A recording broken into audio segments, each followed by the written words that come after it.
بسم اللہ الرحمن الرحیم۔ شو ٹی وی کے پروگرام روشن ستارے میں میں ہوں آپ کا میزبان محمد محسن عابدی۔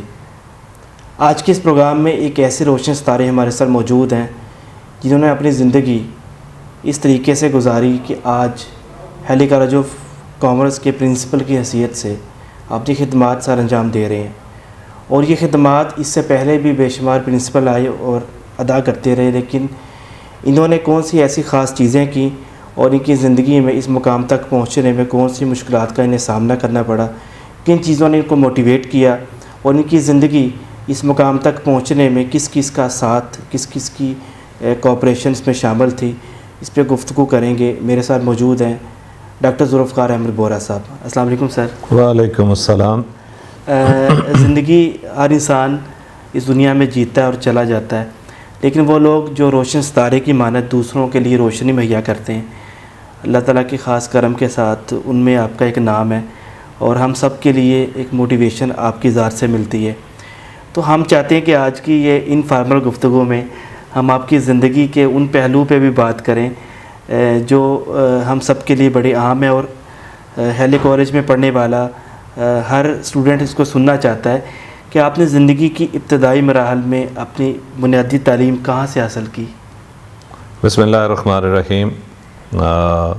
آپ نے روشن ستارے کہا۔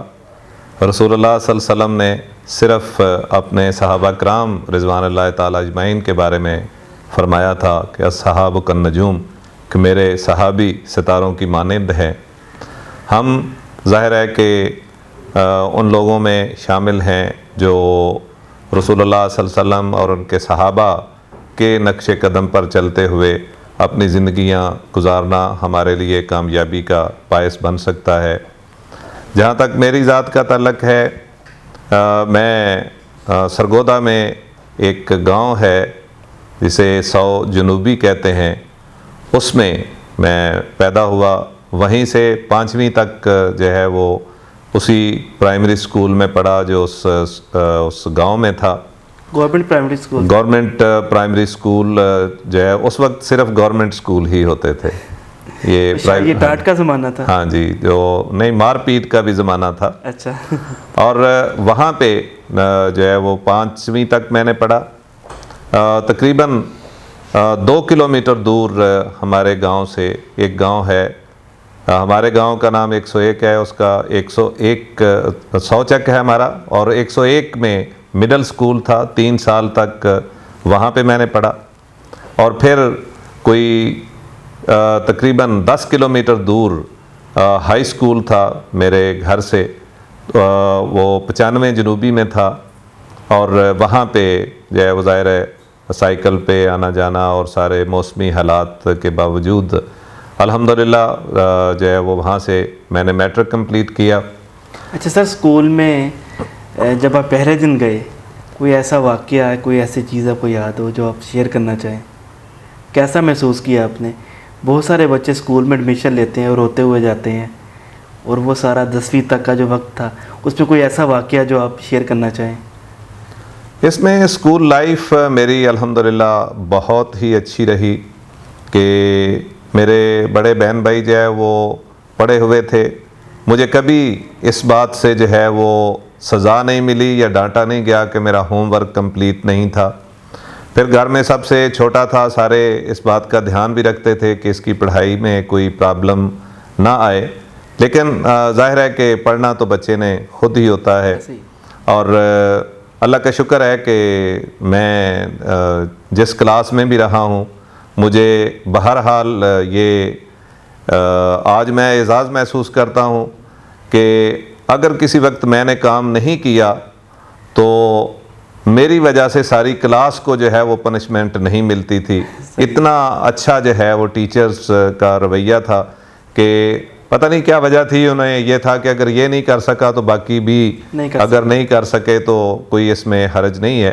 بعض ٹیچر بہت جو ہے وہ پنشمنٹ اورینٹڈ ہوتے تھے، سزا دینے کا انہیں بڑا شوق ہوتا تھا، لیکن اللہ کا شکر ہے کہ ان کا بھی جو ہے وہ میں سمجھتا ہوں کہ نظر رحم یا نظر عنایت رہی ہے کہ کبھی جو ہے وہ اسکول میں کوئی سزا مار پیٹ کی صورت میں جو ہے وہ آپ کو نہیں ملی۔ اچھا سر، میں چاہتا ہوں بہت سارے بچے یہ پروگرام دیکھتے ہیں، سن بھی رہے ہیں ہمارا، آپ کیا سمجھتے ہیں کہ آپ کی ہارڈ ورک تھی اس کے پیچھے، یا آپ کی لک تھی، یا آپ کا آئی کیو لیول اچھا تھا؟ کیا وجہ تھی کہ آپ اس وقت میں زیادہ بہتر پرفارم کر رہے تھے؟ میرا خیال یہ ہے کہ آئی کیو لیول اور باقی چیزیں جو آپ بول رہے ہیں، ان کی حیثیت جو ہے وہ بڑی ثانوی ہوتی ہے۔ اللہ تعالیٰ نے قرآن پاک میں ارشاد فرمایا ہے، لَقَدْ خَلَقْنَا الْإِنسَانَ فِي أَحْسَنِ تَقْوِيمٍ، کہ میں نے انسان کو بہترین ڈھانچے میں بنایا ہے۔ اب بہترین ڈھانچے میں نہ آئی کیو لیول کم ہو سکتا ہے اور نہ ہی اس کا کوئی انٹلیکچولی اس کو کوئی پرابلم نہیں ہوتا۔ پرابلم کیا ہوتا ہے؟ جو بچے پڑھتے نہیں ہیں۔ پرابلم یہ ہوتا ہے کہ آپ نے بھی یہ محسوس کیا ہوگا کہ کبھی کسی نے کوئی کام کرنا ہو تو وہ دوسرے ان لوگوں کے پاس جاتا ہے جو اس کے ایکسپرٹ ہوتے ہیں، لیکن دنیا میں سب سے بڑی نعمت اولاد ہے۔ کبھی آپ نے یہ دیکھا ہو کہ کوئی بندہ کسی کے پاس گیا ہو کہ میں نے اولاد کی اچھی تربیت کرنی ہے، مجھے کچھ بتا دے؟ یہ کمی جو ہے، کیا بات ہے، بچے جو ہیں وہ اصل میں خراب ہو جاتے ہیں، اور بچوں کو خراب ان کے بڑے یا ان کے والدین کر دیتے ہیں، اور باقی جو کثر ہوتی ہے وہ معاشرہ، یا آپ یہ سمجھ لیں کہ جو ارلی سکولنگ ہوتی ہے اس میں بچے بہت خراب ہوتے ہیں۔ بچے کو انکریجمنٹ کی ضرورت ہوتی ہے۔ اگر ایک بچہ 0 کام کر رہا ہے، اگلے دن وہ 10% کر رہا ہے، تو میرا خیال یہ ہے کہ ٹیچر کو اور اس کے گھر والوں کو اسے بہت سپورٹ کرنا چاہیے۔ اگر آپ سپورٹ کریں گے تو وہ 20% پہ چلا جائے گا۔ اگر اس کو گھر میں اس کی بڑی بہن یا اس کا بڑا بھائی 1-2 دن نہیں، 1-2 مہینے اگر اس کا ہوم ورک کرتے رہیں اور اس کو اسکول سے شاباش ملتی رہے اس ہوم ورک پر، تو وہ بچہ ٹریک پر آ سکتا ہے۔ ہم لوگ بہت شارٹ کٹ کے قائل ہیں کہ تھپڑ پہلے مارتے ہیں اور بات جو ہے وہ سمجھاتے بعد میں ہیں۔ اس وجہ سے بچے جو ہے وہ خراب ہو جاتے ہیں، ان کا وہ لیول نہیں رہتا، ان کا سوچنے کی ذہنی آزادی جب ختم ہو جاتی ہے تو وہ آگے نہیں بڑھ سکتے۔ میں اس بات پہ بالکل کلیئر ہوں، میرا آئی کیو لیول کوئی بہت اچھا یا آپ یہ سمجھ لیں کہ لیڈنگ نہیں تھا، اور اسی طرح سے باقی جو کیپیبلٹیز ہیں بالکل ایوریج سا میں اسٹوڈنٹ تھا۔ یہ الگ بات ہے کہ کلاس میں پہلی دوسری، خیر میں اگر کہوں کہ دوسری پوزیشن ہی میری ہمیشہ آئی ہے، میری پہلی پوزیشن کبھی نہیں آئی، تو یہ جھوٹ نہیں ہوگا کہ میں 6ٹھی 7ویں 8ویں 9ویں 10ویں سب میں جو ہے وہ سیکنڈ اپنی کلاس میں ہوتا تھا، بٹ ناٹ فرسٹ۔ اچھا سر، میں چاہتا ہوں آپ ہمارے ناظرین کو یہ بھی بتا دیں کہ 10ویں تک کون سا ایسا سبجیکٹ تھا جس سے آپ کا انٹرسٹ تھا، اور وہ انٹرسٹ سبجیکٹ کی وجہ سے تھا یا ٹیچر کی وجہ سے تھا؟ ہاں، یہ بات آپ نے بہت خوبصورت کی ہے۔ استاد اور شاگرد کے درمیان جو راستہ ہے وہ کتاب ہے۔ کیا بات!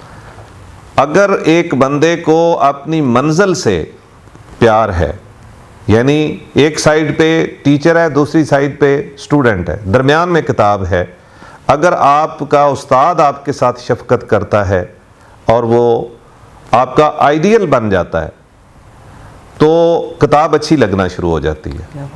اور اگر ٹیچر یعنی جس جگہ پہ جانے کے لیے راستہ کتاب ہے، اگر وہ جگہ آپ کو پسند نہیں ہے تو وہ راستہ بھی آپ کو پسند نہیں ہوتا۔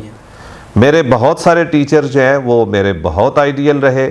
میرے مڈل سکول میں 8ویں جماعت میں جب میں پڑھتا تھا تو ہمارے ایک کلاس ٹیچر تھے، وہ 2-3 سبجیکٹ ہمیں پڑھاتے تھے اور بڑی محنت سے پڑھاتے تھے، اور محنت کی آپ یہ پوزیشن سمجھیں کہ وہ ترخان برادری سے تعلق رکھتے تھے، اور چھوٹی سی ان کی بیٹھک تھی۔ جو ٹاپ کے 4 اسٹوڈنٹ تھے کلاس میں، 8ویں کلاس میں، مڈل سکول تھا، ہائیسٹ کلاس تھی، انہوں نے چاروں کے چاروں کو اپنی بیٹھک میں رہائش دے دی۔ اچھا، رہائش آپشنل نہیں تھا، انہوں نے کہا کہ آپ میرے گھر میں شفٹ ہو جائیں اور ہر صورت شفٹ ہو جائیں۔ میں کم از کم جو ہے وہ اس طرح کا اب بھی نہیں سوچ سکتا. میری جو ہے وہ آلموسٹ کوئی جو ہے وہ 31 سال سروس ہو چکی ہے. میں آج تک ایسا نہیں سوچتا. انہوں نے اپنے گھر میں رکھا, اور اگر گاؤں میرا نزدیک تھا, شام کو جا کے میں اپنے جو ہے وہ کھانا گھر سے کھا کے تو پیدل آ جاتا تھا, کوئی 2 کلومیٹر دور تھا. اگر بارش ہے یا کوئی موسم ایسا ہے اور ہم میں سے کوئی بھی نہیں جا سکا, تو وہ 4 کے 4 لوگوں کو اپنے گھر سے کھانا کھلاتے تھے.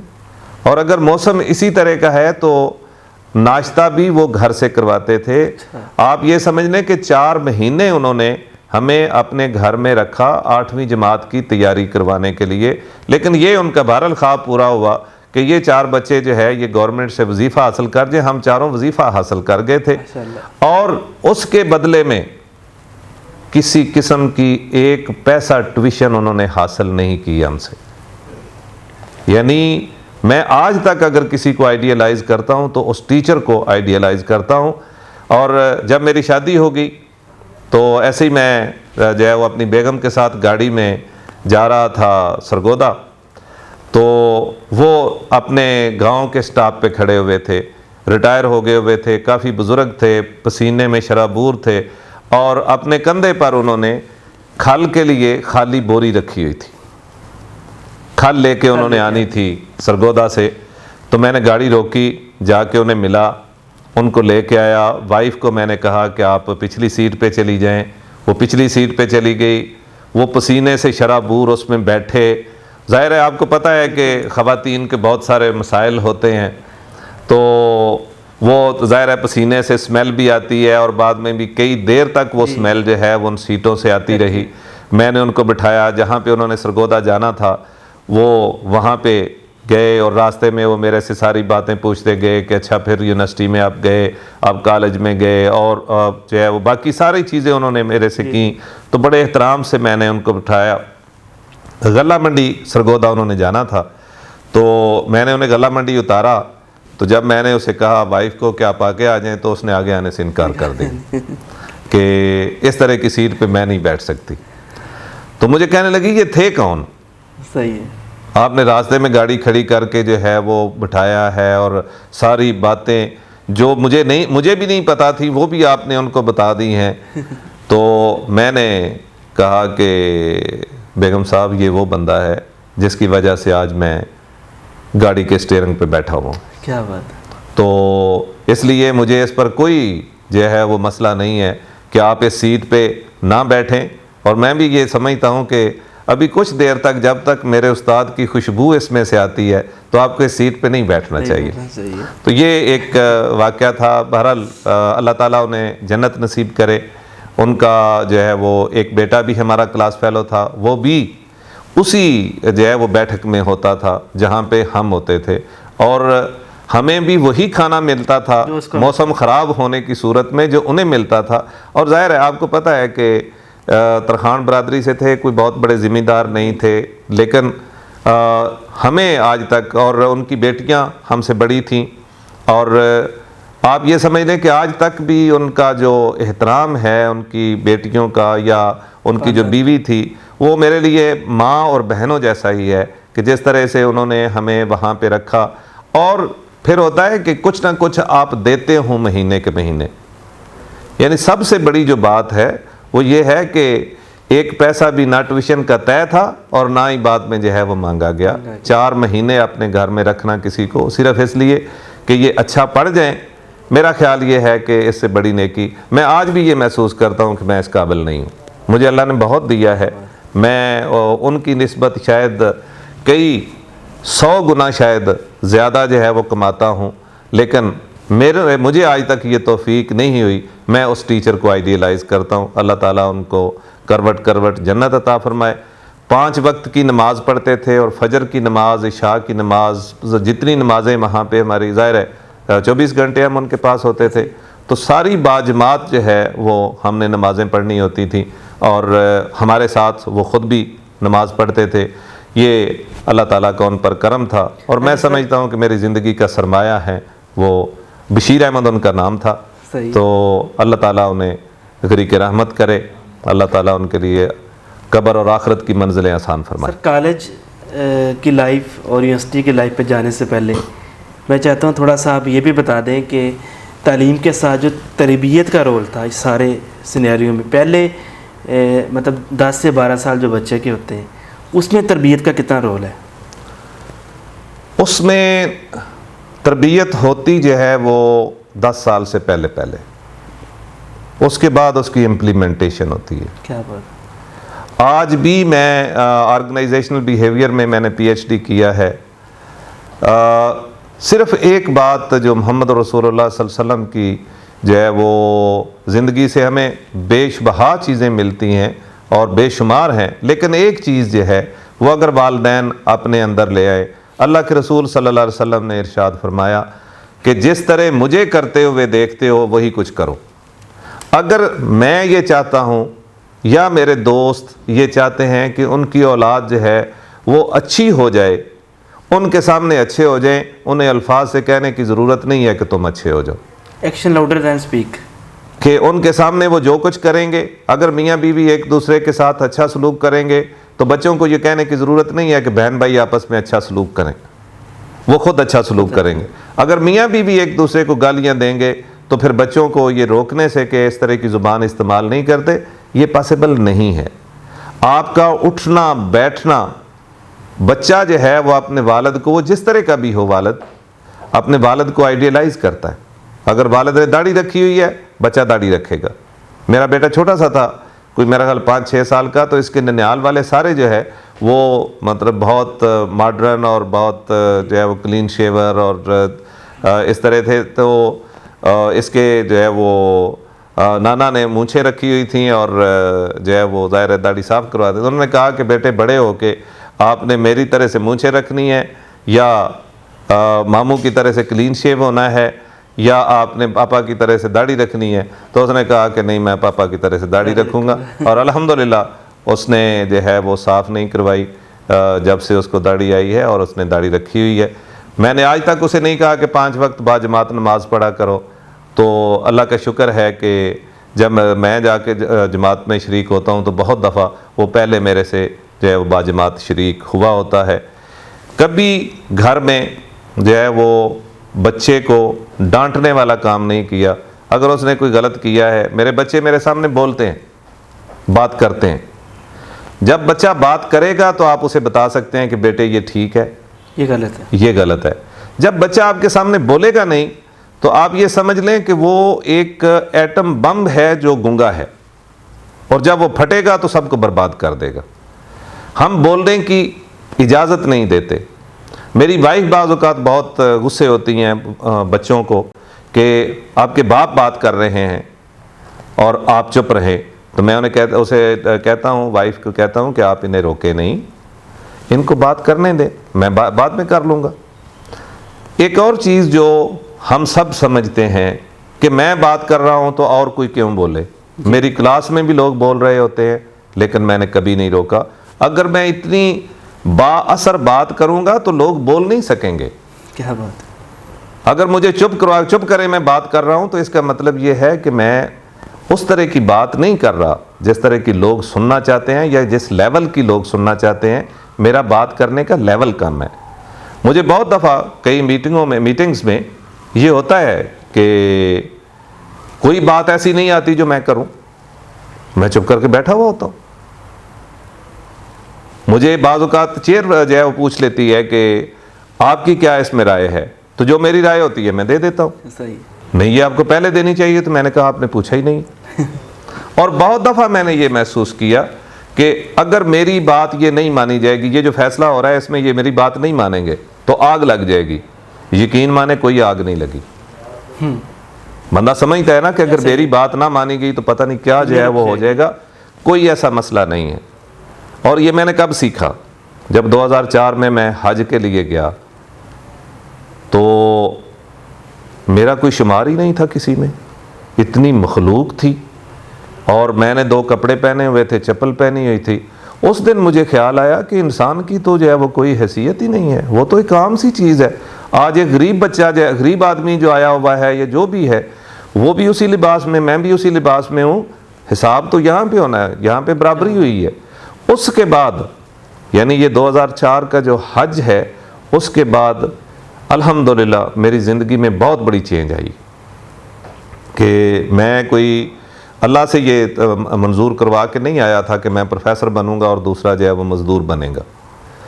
آج یونیورسٹی نے مجھے گاڑی دی ہوئی ہے اور اس کا ڈرائیور دیا ہوا ہے. یہ بھی ہو سکتا تھا کہ میں گاڑی میں پیچھے بیٹھنے کی بجائے سٹیئرنگ پہ بیٹھا ہوا ہوتا, اور جو سٹیئرنگ پہ بیٹھا ہوا ہے وہ پیچھے بیٹھا ہوا ہوتا. یہ اللہ تعالیٰ کی کرم نوازی ہے. لیکن بطور انسان کے میرے میں اور اس میں کوئی فرق نہیں. عزت کا معیار کیا ہے, اللہ نے مقرر کر دیا, ان اکرمکم عند اللہ اتقاکم. تم میں سے درجے والا وہ ہے جو اللہ سے زیادہ ڈرتا ہے. اگر میرا ڈرائیور جو ہے وہ اللہ سے زیادہ ڈرتا ہے تو وہ میرے سے بڑے درجے والا ہے, اور اگر میں اس سے زیادہ, ڈرائیور سے زیادہ اللہ سے ڈرتا ہوں تو ڈیفینیٹلی اللہ کے فرمان کے مطابق میرا درجہ بڑا ہے. یہ جو درجے ہیں یہ تو چند سال کے ہیں ایسے, اور پتہ نہیں چلتا. ایک سانس کی مار ہوتے ہیں, یہ ایک سانس نہیں نہ آئے تو سب کچھ بدل جاتا ہے اور درجے ختم ہو جاتے ہیں. درجہ وہی باقی رہتا ہے, ان اکرمکم عند اللہ اتقاکم, کہ اللہ کے نزدیک تو عزت والا وہ ہے جو اللہ سے زیادہ ڈرتا ہے. اچھا سر, میں چاہتا ہوں کہ کالج لائف پہ بھی ذرا بات ہو جائے کہ آپ نے کالج لائف کے اندر کون سے سبجیکٹ کو سلیکٹ کیا, اس سلیکشن میں آپ کا رول کتنا تھا, فیملی کا کتنا تھا, یا کسی ٹیچر نے آپ کو مشورہ دیا کہ آپ اس فیلڈ میں جائیں.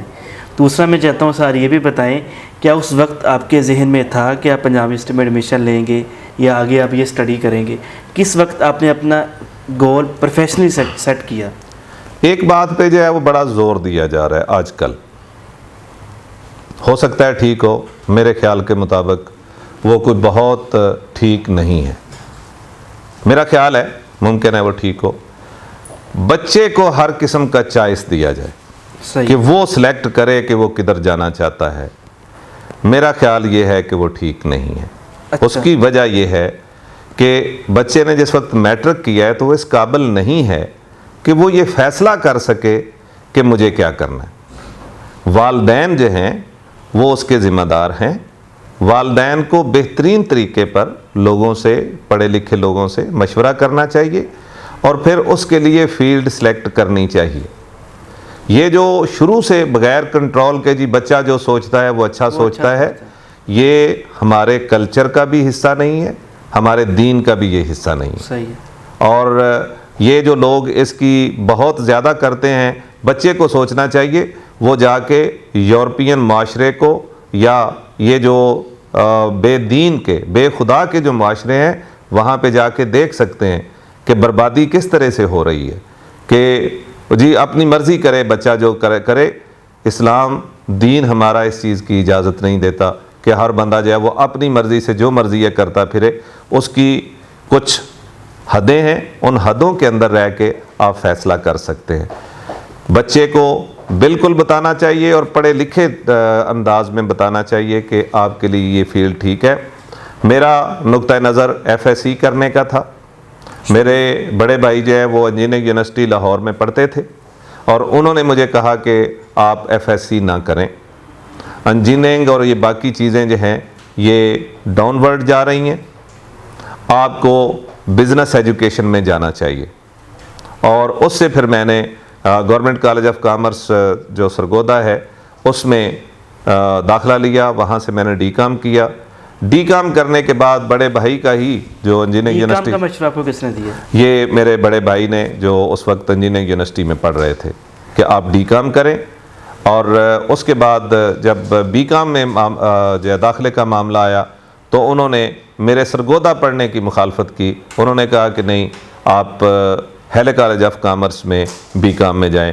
تو یہ فیصلہ یہاں تک جو ہے یہ میرے بڑے بھائی کا تھا.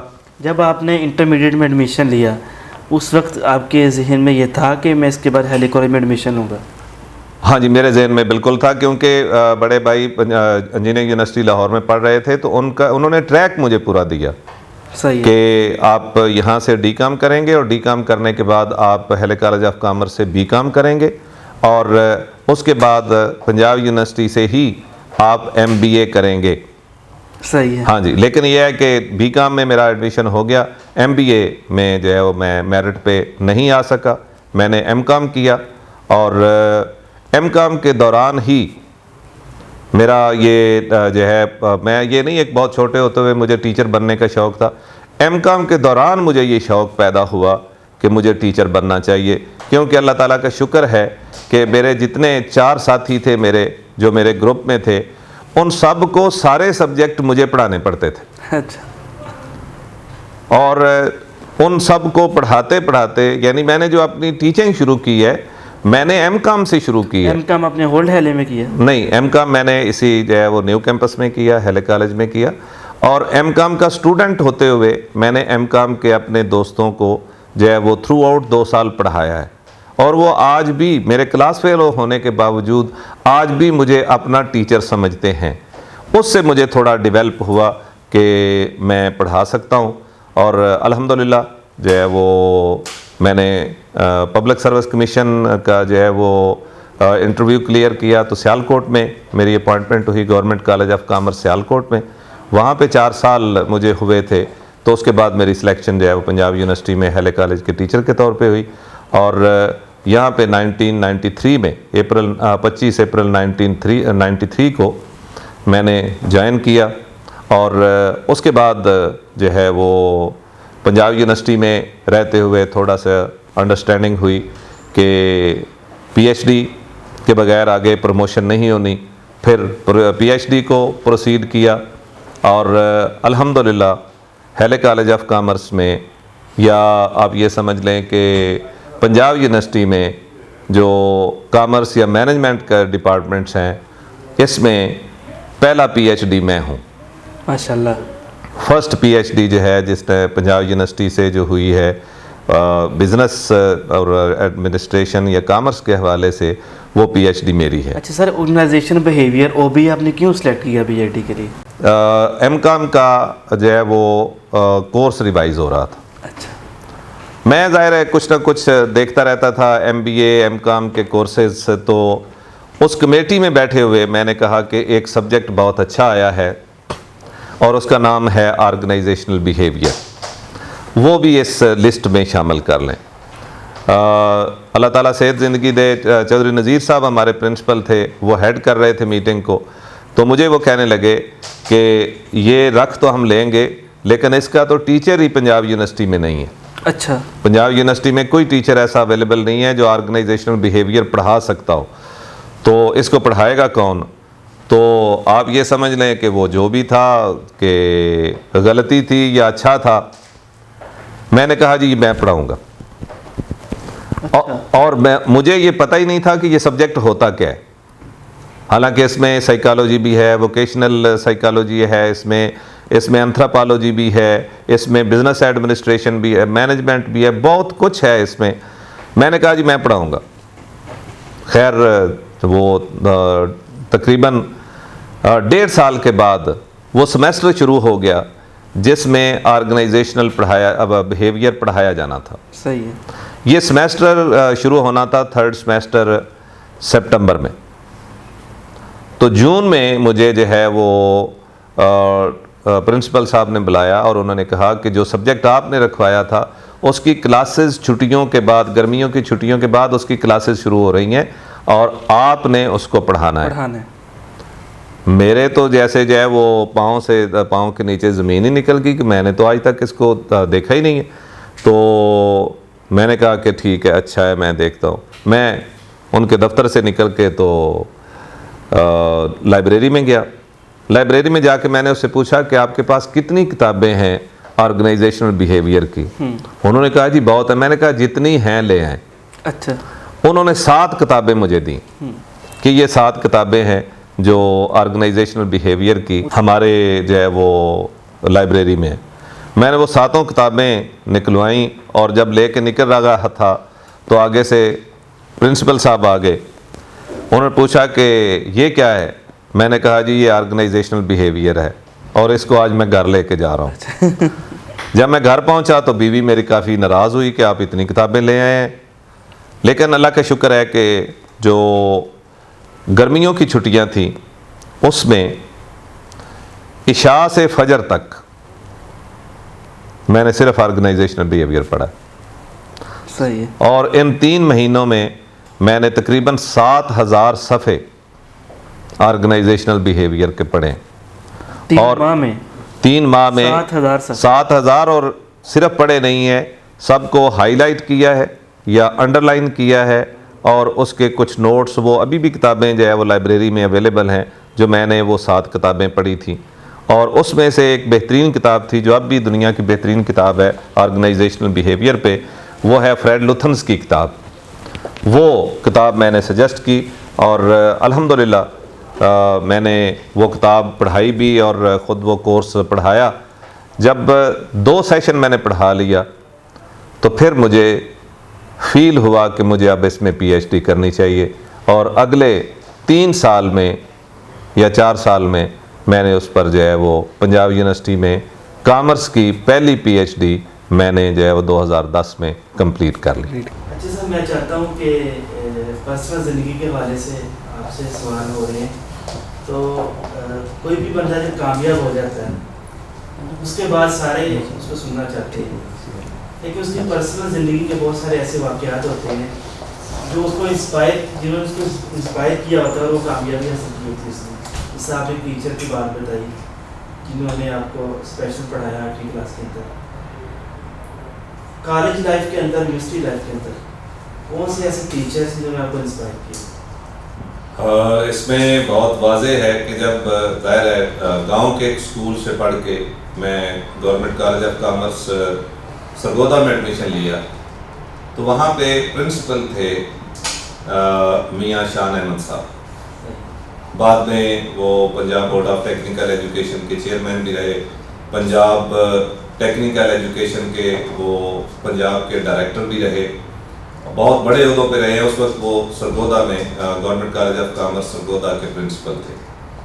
تو ظاہر ہے ان کا جو خطاب پہلا ہوا، اورینٹیشن جسے آپ کہتے ہیں، وہ اس میں انہوں نے کہا کہ بیٹے ایک دن آئے گا کہ آپ میں سے کوئی بندہ میری جگہ پہ کھڑا ہوا ہوگا اور اس وقت کے لوگ اس کے سامنے بیٹھے ہوئے ہوں گے.